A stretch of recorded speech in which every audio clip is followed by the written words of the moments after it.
Bonjour à toutes et à tous, aujourd'hui je reviens sur une nouvelle vidéo pour un unboxing assez particulier d'un produit que j'ai commandé pour mon jeu Flight Simulator.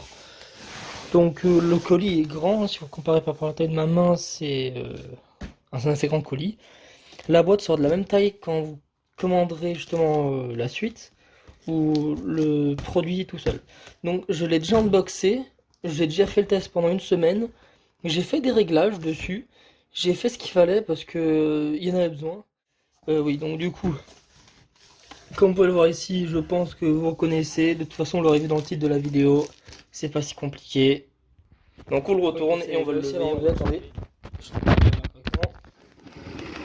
Voilà. On dégage le carton. Donc voilà.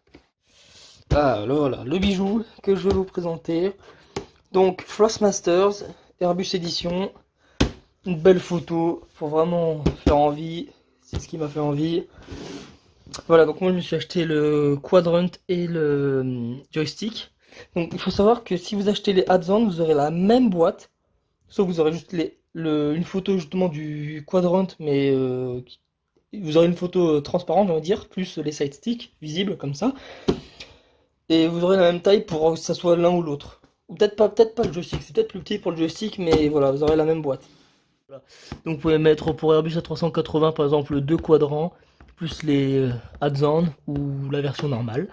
Qu'est-ce qu'on a d'autre? Voilà, ben, on vous le dit. Vous pouvez mettre le flight rudder, donc les pédales, et le clamp pour aller avec les moteurs. Donc il faudra deux clamps si vous en avez deux. Qu'est-ce qu'on a? Voilà. Bon, allez, c'est parti, on l'ouvre. Donc, c'est un unboxing, je vais vous le faire en complet, voilà. Donc, qu'est-ce qu'on a? Déjà, on va commencer par le plus simple, les notices. Donc, on a le quadrant et le side stick. Ah, bah tiens, voilà, parfait. Oui, ça c'est parfait, ça fait le travail, c'est parfait. Donc, on va passer tout ça. Ici, vous avez du matériel qu'on va tout de suite voir après. Et le gros qui est bien emballé. Si j'arrive à l'enlever. Oh, il est lourd. En fait, il est bloqué, attendez. Le voilà, je l'ai, le voilà. Bon. La boîte, on va la mettre de côté parce qu'elle ne sert à rien. Voilà. Du coup, qu'est-ce qu'on a là-dedans? On va le poser, voilà. On y viendra après. Pour l'instant, on va regarder vite fait les notices, voir ce qu'il y a dedans. Donc, on nous dit tout ce qu'il y a pour le quadrant. Attendez, j'aimerais bien le déballer en entier, voilà. Donc, pour le quadrant, nous avons le quadrant lui-même, des vis, les fixations pour les supports pour les add-ons, et un câble USB type C. Alors, oui, type C, hein, je vous le dis, hein, c'est type C. Je suis très content parce que ça, c'est un câble qu'on aura partout dans la vie. D'autres informations ici qu'on vous dira pour justement comment régler l'écran, si vous voulez les avoir, vous pouvez les avoir. Comment rendre la manette des gaz justement plus soit sensible, plus dure ou pas. Vous avez compris? Excusez-moi. Et de l'autre côté ici nous avons quoi? Nous avons justement le side stick suivi des deux boutons interchangeables qu'on trouve ici du coup.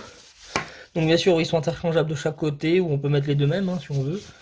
Donc voilà, moi je suis droitier, donc le side stick de base il était de droite, donc je l'ai gardé comme il est. Voilà, on vous dit comment les dévisser, comment changer.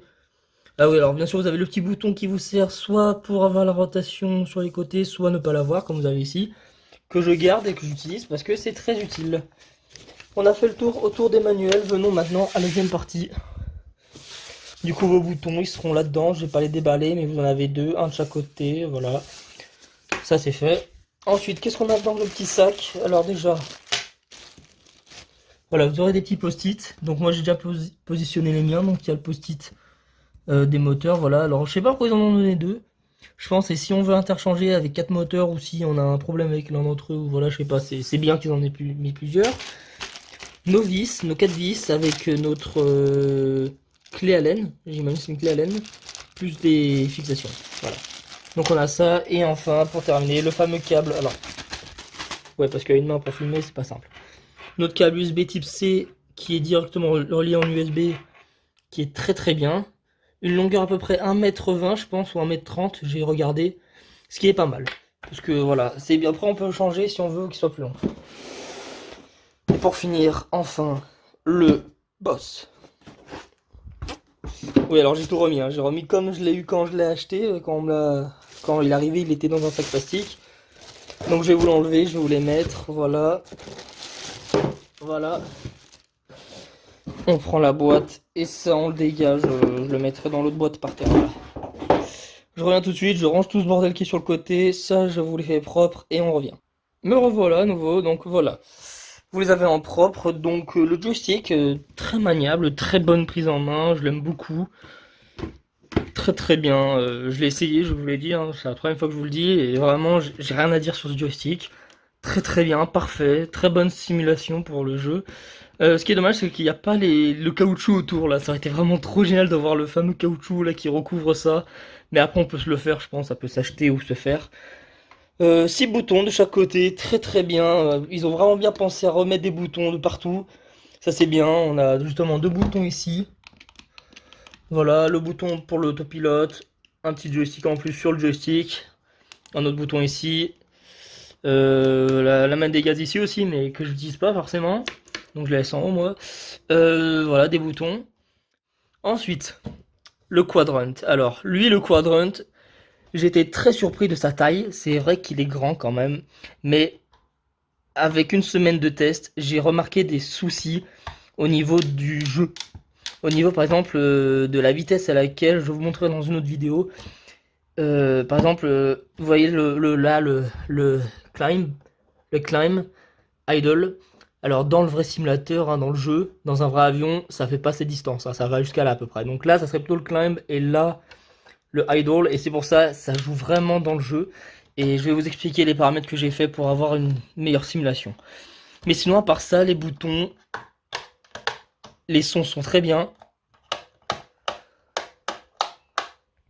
Une très très bonne prise en main. J'ai vissé au max en bas pour entendre les clips. Les clics. Voilà. Reverse, rien à dire sur le reverse. Voilà, des très très bons reverse, très bien. Les reverse, c'est pareil que pour la manette des gaz elle-même. La distance qui est entre là et là n'est pas la même que sur un vrai, quadrant Airbus. Le vrai quadrant Airbus et idle serait là, et la vraie distance, c'est ça en fait. C'est-à-dire, imaginez que ça c'est idle, mais que vous rajoutez la distance qui est là et que vous la rajoutez en arrière. C'est-à-dire que techniquement il va jusqu'en bas, hein. Là, le quadrant il irait encore plus bas, le quadrant. Et aussi il irait beaucoup plus devant. Vous voyez là il s'arrête là, il devrait aller encore plus devant. Là il devrait vraiment aller jusqu'ici. Là c'est vraiment ça le vrai quadrant à peu près. Ce qui est bien aussi, c'est qu'ils ont gardé justement les angles. Tout ce qui est auto throttle, justement on voit tout ce qui est en blanc, c'est tout ce qui est auto throttle. Les reverse, ça c'est vraiment bien, c'est génial. Rien à dire là-dessus, sinon voilà. 2 boutons en plus ici, qui sont pour les engine fire dans l'Airbus. Le mode engine start, normal et crank, qui sont très très bien. On retrouve bien sûr la marque. En dessous on retrouve justement s'il s'agit du moteur 3 ou 4 ou 1 et 2. Donc moi c'est moteur 1 et 2 vu que j'en ai qu'un. Qu'est-ce qu'on a? Bien sûr la marque Frostmasters devant, sur les côtés. Voilà leur logo. Ici pour visser pour que notre comment ça s'appelle, notre quadrant, nos manélias soient plus tendues pour ou plus légères pour les bouger. Notre entrée USB type C. Et ça je sais pas ce que c'est, je me suis pas renseigné et je l'utilise pas pour l'instant. Et voilà, oui en dessous, alors en dessous. Pour vous expliquer, en dessous nous avons voilà, nos fameux supports pour mettre nos add-ons après. Donc voilà, avec ça, voilà, c'est ce que vous montrez, c'est pour l'écran, c'est vous visez pour mettre l'écran et voilà. À dire aussi les pattes, je sais pas comment ça se dit, j'ai oublié le nom, j'ai oublié le mot. Ça bouge pas, hein, c'est vraiment très très stable, hein, le truc pour le bouger, il faut vraiment y aller, il faudra les enlever pour que ça glisse.